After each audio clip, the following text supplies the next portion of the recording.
Hello' বন্ধুসকল, মই আছোঁ উন্নতি বাজাজ খ্ৰীষ্টান বস্তি জিয়াছ ৰোডত। এয়া উন্নতি বাজাজ।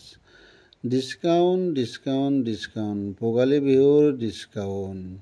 এই পালচাৰ N150 ছিংগল ডিছ, এই বাইকখন আপোনালোকে ক্ৰয় কৰিলে আপোনালোকে কেছ ডিছকাউণ্ট পাব 3000 টকা, লগত থাকিব হেলমেট ফ্ৰী। আৰু যদি মোৰ ভিডিঅ' চাই আপোনালোকে ইয়ালৈকে আহে, উন্নতি বাজাজলৈকে আহে, চিট কভাৰ ফ্ৰী থাকিব। কেছ ফাইনেন্স বুলি কোনো কথা নাই, আপোনালোকে ক্ৰয় কৰিব পাৰিব। কেছত যদি ল'ব বিচাৰে তথাপিতো 3000 টকা ডিছকাউণ্ট পাব, আৰু ফাইনেন্সত ল'লেও আপোনালোকে 3000 টকা ডিছকাউণ্ট পাব।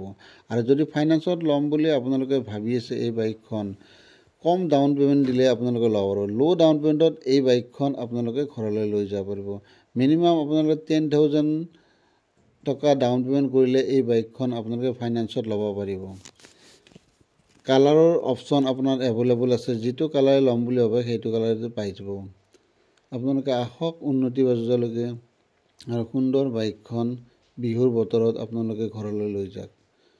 কম ডাউন পে'মেণ্ট দিলে আপোনালোকে এই গাড়ীখন ফাইনেন্সত ল'ব পাৰিব। আহক উন্নতি বাজাজলৈকে আহক আৰু আপোনালোকৰ মন পচন্দৰ বাইকখন এই ভোগালী বিহুৰ প্ৰাকক্ষণত আপোনালোকে ঘৰলৈকে লৈ যাওক। আহক আহক উন্নতি বাজাজলৈকে আহক। এই বাইকখন আপোনালোকে N150 বাইকখন